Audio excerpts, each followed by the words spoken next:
ചേട്ടാ ഈ വെള്ളം കുടിക്കാൻ കൊള്ളുമോ?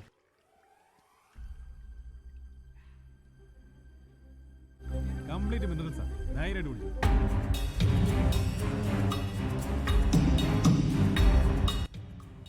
സഹയാത്രികൻ്റെ പുതിയൊരു വീഡിയോയിലേക്ക് ഏവർക്കും സ്വാഗതം. ഇന്ന് നമ്മൾ ചെറിയൊരു യാത്രയാണ് പോകുന്നത്. ചെറിയൊരു യാത്ര എന്ന് പറഞ്ഞാൽ മുണ്ടക്കയത്ത് നിന്നും കുട്ടിക്കാനത്തേക്കൊരു ചെറിയ യാത്ര. നാഷണൽ ഹൈവേ 220 ഭാഗമാണ് നമ്മളിപ്പോൾ സഞ്ചരിച്ചുകൊണ്ടിരിക്കുന്ന ഈ റോഡ്.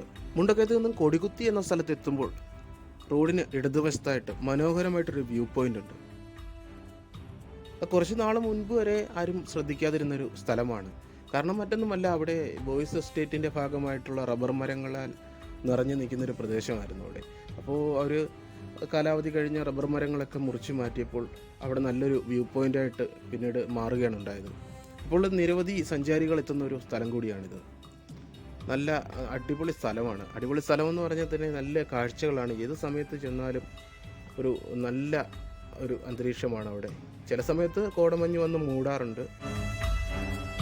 അങ്ങനെ കൊടികുത്തിയിലെ കാഴ്ചകളൊക്കെ കണ്ടതിന് ശേഷം നമ്മൾ വീണ്ടും മുന്നോട്ട് പോവുകയാണ്. ഇനി അടുത്ത ഡെസ്റ്റിനേഷൻ എന്ന് പറയുന്നത് പാഞ്ചാലിമേടാണ്. പാഞ്ചാലിമേട്ടിലേക്ക് ഇപ്പോൾ നമ്മൾ തൽക്കാലം കയറുന്നില്ല. കാരണം ഒരുപാട് തവണ നമ്മൾ പോയിട്ടുള്ള നമ്മുടെ ചാനലിൽ തന്നെ അങ്ങനെ ഒരു വീഡിയോ ചെയ്തിട്ടുള്ളതാണ് പാഞ്ചാലിമേടിനെ കുറിച്ച്. അതുകൊണ്ട് തൽക്കാലം ഈ യാത്രയിൽ നമ്മൾ പാഞ്ചാലിമേട് ഒഴിവാക്കുകയാണ്. പാഞ്ചാലിമേട് കഴിഞ്ഞ് ഒരു 100 മീറ്റർ കൂടെ ചെന്ന് കഴിയുമ്പോൾ നല്ല അടിപൊളി ഒരു സ്ഥലമുണ്ട്, വളഞ്ഞങ്ങാനം വെള്ളച്ചാട്ടം. കേസരി വെള്ളച്ചാട്ടം എന്നൊക്കെ അറിയപ്പെടുന്ന ഒരു സ്ഥലമാണ്. ആ റോഡ് സൈഡിൽ തന്നെ ഉള്ള ഒരു വെള്ളച്ചാട്ടം. നമ്മൾ വളവ് തിരിഞ്ഞ് നമ്മളങ്ങോട്ട് ചെല്ലുമ്പോൾ നേരെ കാണുന്ന ഈ വെള്ളച്ചാട്ടത്തിലേക്കാണ്. കയറ്റം കയറി ചെല്ലുമ്പോൾ തന്നെ കാണുന്നൊരു സ്ഥലമാണ്. ഒരുപാട് സഞ്ചാരികൾ അവിടെ ആ റൂട്ടിൽ പോകുന്ന ഒരാൾ പോലും അവിടെ വണ്ടി നിർത്തി ആ വെള്ളച്ചാട്ടം കാണാതെ പോകാറില്ല.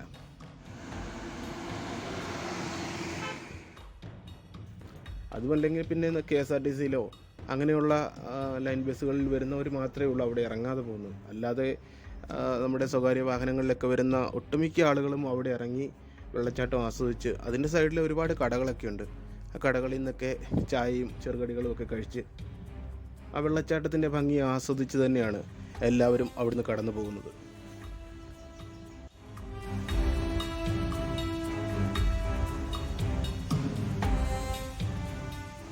മഴക്കാലത്താണ് ഈ വെള്ളച്ചാട്ടം കൂടുതൽ സജീവമാകുന്നത്.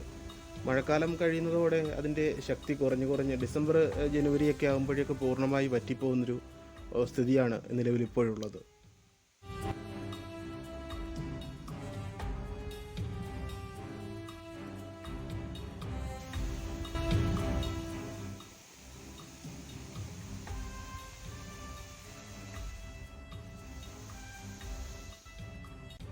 ഒരുപാട് മലയാള സിനിമകളും ചാർലി ഉൾപ്പെടെയുള്ള മലയാള സിനിമകൾ, പിന്നെ അതേപോലെ തന്നെ പരസ്യ ചിത്രങ്ങളൊക്കെ ഇവിടെ ഷൂട്ട് ചെയ്തിട്ടുള്ളൊരു സ്ഥലമാണ്. മുണ്ടക്കയത്ത് നിന്നും കുട്ടിക്കാനത്തേക്ക് പോയിട്ടുള്ള ബഹുഭൂരിപക്ഷം ആളുകളും വളഞ്ഞങ്ങാനം വെള്ളച്ചാട്ടത്തിൻ്റെ അവിടെ വാഹനം ഒതുക്കി ഒരു ചായയൊക്കെ കുടിച്ച് ആ വെള്ളച്ചാട്ടത്തിൻ്റെ ഭംഗി ആസ്വദിക്കാതെ പോയിട്ടുണ്ടാവുകയില്ല എന്നതാണ് സത്യം.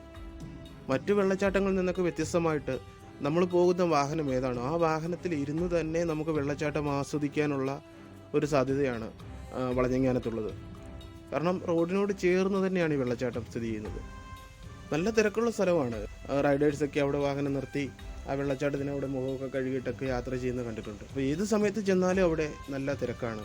നമ്മൾ ശ്രദ്ധിക്കേണ്ട ഒരു കാര്യം, വാഹനം അവിടെ പാർക്ക് ചെയ്യാനുള്ള സൗകര്യം വളരെ കുറവാണ്. റോഡിന് വലതുവശത്തായിട്ട്, നമ്മൾ മുണ്ടക്കയത്ത് നിന്ന് കുട്ടിക്കാനത്തേക്ക് പോകുമ്പോൾ റോഡിന് വലതുവശത്തായിട്ട് വാഹനം പാർക്ക് ചെയ്യാനുള്ള സൗകര്യമുണ്ട്.